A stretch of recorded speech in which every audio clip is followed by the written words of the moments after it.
미국 대선이 이제 끝났습니다. 결국 트럼프의 승리로 끝이 났죠. 이제 우리 지구 반대편에 있는 저희한테 이 트럼프 당선이 어떤 영향을 미칠 것인가, 사실 이게 중요한 거 아니겠습니까? 그거에 대해서 제 생각을 정리하면서 주절주절 한번 해봅니다. 투표 결과만 보면은 트럼프가 꽤나 이겼어요. 박빙이라고 했는데 277명의 선거인단을 얻었습니다. 270명 이상이면은 당선 확정이라고 하더라고요. 그래서 그 정도 이겼고, 이게 미국의 뜻이라고 생각을 합니다. 트럼프 뭐 예측 불가능한 사람이다라고는 하지만 제가 볼 때는 일정한 범위가 있어요. 그 안에서 좀 극단적으로 움직이는 거지. 바로 뭐예요?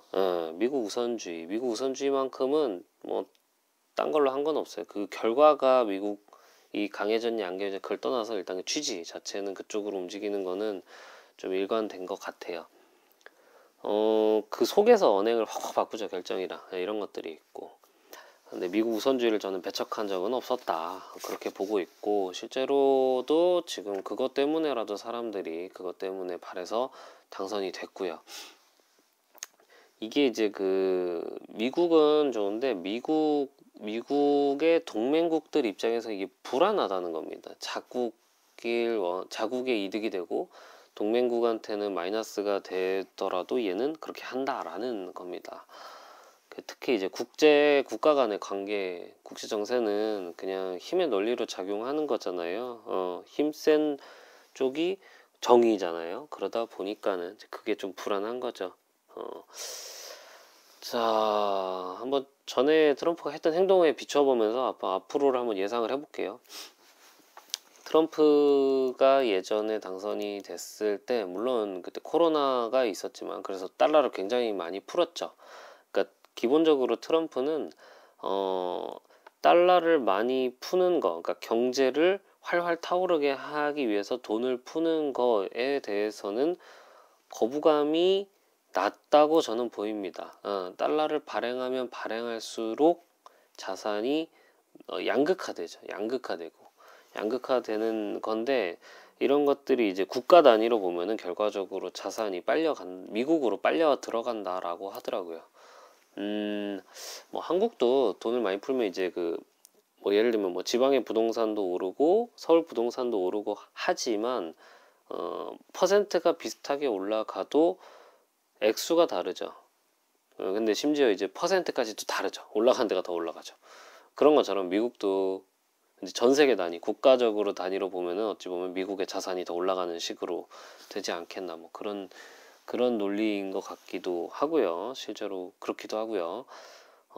달러를 또 발행을 하면은 나머지 국가들도 그에 맞춰서 수출을 해야 되기 때문에 발행을 해야 되는데, 특히 이제 수출 중심 우리나라 같은 경우는 더 하고요. 더 민감하게 반응을 해야 되고요. 그러다 보면 어떻게 된다? 그죠? 물가가 전반적으로 오를 수 있겠다 싶어요. 한국에서는 시간차가 걸리겠지만, 뭐 종류도 좀 다르겠지만 어찌됐건 전반적으로 우리도 돈을 양적 완화를 해야 되는 그런 상황이 올 것 같고요. 그래서 이제 물가가 오르겠지 않겠나, 그런 생각을 합니다. 그리고 또 하나가 트럼프가 이제 멕시코랑 특히 담을 쌓고요. 중국과도 나를 세웠었죠. 그거를 아마 또 한번 하지 않을까 싶은데, 일단은 멕시코랑 담을 쌓는 건 아마 할 것 같아요. 그것만큼은 거의 뭐 바로 하더라고요. 중국과 어떻게 될지는 사실 요건 좀 걱정이긴 합니다. 중국도 요즘에 빈부격차가 이제 되게 심해가지고 거기도 이제 사회적 문제가 되긴 하거든요. 이제 공산당이라서 찍어 누르는 거지, 아마 우리 이제 대통령을 뽑는 이런 민주주의 국가였으면 아마 정권이 바뀌고도 남았을 건데, 예. 아무튼 그러고 있고, 그거는 이제 찍어 누르고 있고 한데, 또 대만 침공을 계획한 지가 되게 오래됐어요. 얘네는 뭐 군사훈련 대놓고 하고 있는 상황이라서 남중국해 이런 데도 계속 노리고 있고 하잖아요. 특히 근데 대만 침공이 더 1순위인 것 같아요. 그래서 트럼프랑 중국이랑 서로 둘 다 니즈가 맞으면은 이거 대만 쪽에 전쟁 긴장감이 높아질 것이다. 그렇게 저는 보고 있습니다. 어떤 경우가 이게 둘이가 니즈가 맞을까 했을 때, 제가 생각할 때 이건데, 이건 트럼프냐 아니냐를 떠나서 뭐 바이든도 마찬가지고 트럼프도 마찬가지고 미국은 원하는 게 있어요. 미국이 요즘에 인공지능 AI 관련해서는 되게 높은데 딱 하나 반도체가 없죠. 예, 반도체 공장이 없죠. 근데 반도체를 잘 만드는 나라가 딱 두 개 있어요. 전 세계. 그 위치가 하나가 대만에 있는 TSMC, 하나는 남한에 있는 삼성. 예, 요렇게 두 개예요. 근데 이게 다 뭐예요? 중국이랑 가깝고 전쟁의 그 경계선에 있는 것들이란 말이에요. 그러기 때문에 되게 이제 위험한 선에 반도체, 미국이 딱 원하는 반도체가 이렇게 있는데, 자, 미국은 반도체를 원해요. 그래서 바이든 정부 때도 미국의 반도체 공장 세우면 뭐 혜택을 주겠다라면서 유인책을 세운 거고, 근데 트럼프는 이제 그 기조로 나가지는 않을 것 같아요. 오히려 전쟁의 긴장감을 더 올리는 식으로 갈 것 같고, 트럼프가 아니 미국이 해야겠지. 미국이 반도체를 원하죠. 근데 TSMC가 미국으로 이전하기를 트럼프는 원하죠. 그러니까 그런 니즈가 있고, 중국은 반도체도 원하죠. 반도체도 원하는데 더 원하는 건 뭐다? 대만 땅이죠. 대만 땅. 대만의 땅이 저는 반도체보다 더 중요할 수 있어요. 왜냐면 기술들은 이미 다 빼왔다. 다 빼왔다. 라는 식으로 하면서 할 수 있어요. 그러니까 다 못 빼오더라도 땅이 더 중요하다는 거죠. 양자택일을 한다고 하면은. 그래서 우리 대만 땅 가질 테니까 TSMC 니네가 가져가. 트럼프도 오케이 TSMC 가져갈게. 그러면 대만 니네가 먹어. 이걸 할 수 있다는 거죠. 이게 꿈 같은 얘기가 아니라 옛날에 우리나라 이 조선도 힘이 약할 때 미국과 일본 간에 맺은 그 시모노세키 조약이라는 게 있어요. 이 조약 이름이 좀 그런데 어찌됐건 조선은 일본이 가져가라. 이렇게 한 조약이 있단 말이에요. 서로 니즈가 맞으면 그렇게 한단 말입니다. 그래서 전쟁 긴장도가 일단 올라갈 수 있다. 실제 전쟁까지 일어나지 않기를 정말 바랍니다. 엄한 또 불똥이 괜히 대만 쪽에 그게 한반도 쪽으로 튀지 않기를 또 바라는 부분이 있어요. 트럼프가 이제 타국의 전쟁에 대해서는 되게 좀 비즈니스로 대한 게 있어요. 얘는 이제 진짜 사업가인데, 특히 지금 이제 전쟁을 하고 있는 나라가 있죠. 하고 있는 나라가 어디예요? 우크라이나랑 러시아죠. 여기에 대한 태도가 저는 바이든이랑 좀 다를 것이라고 봅니다. 트럼프는 뭐 대놓고 우크라이나 쪽에 돈을 요구할 수 있어요. 자기 실익을. 그러니까 실익이 없는 지원은 안 하겠다. 이런 스탠스로 나올 가능성이 높은데, 이거가 러시아 입장에서는 트럼프 당선이 되게 호재로 작용을 하고 있을 겁니다. 지금. 예.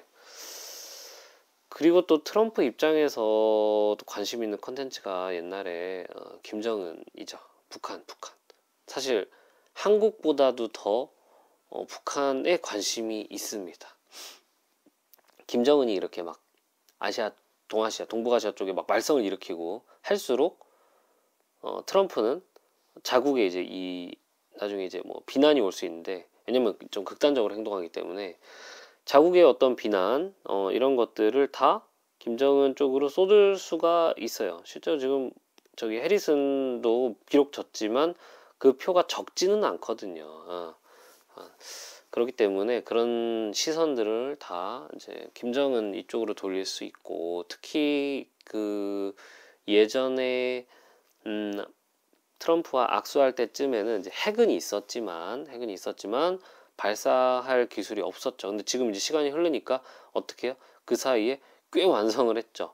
핵도 가지고 있고 ICBM도 완성한 북한이에요. 그렇기 때문에 미국 입장에서는 되게 위협적인 존재란 말이죠. 여기를 어떻게 해결할 수 있는 대통령이 트럼프다, 이렇게 나올 수 있단 말입니다.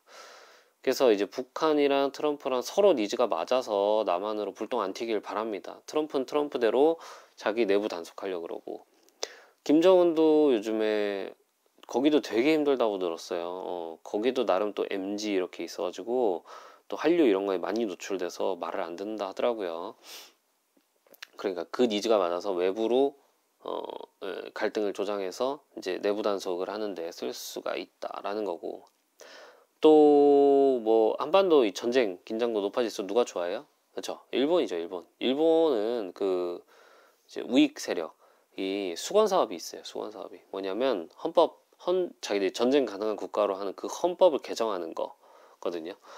그 일본 자위대를 군대로 만드는 거, 소위 말해서 그거 하는데 니즈가 맞을 수 있습니다. 북한이 굉장히 위협적인 존재로 다가올수록 일본도 그거를 할 가능성이 굉장히 높다라는 거고, 생각해보면 인류의 역사에서 이 전쟁이라는 거는 이 대비한다고 되는 게 아니고 사실 뭐 교통사고 수준이었거든요. 그냥 팍 일어나 버리고 그냥 그랬던 거기 때문에 이게 대비가 될까 싶기도 한데, 어찌됐건 우리는 우리대로 좀 강하게 가야 되는, 전쟁을 이렇게 뭐라 그러지, 국방력을 방심하면 안 된다라는 겁니다.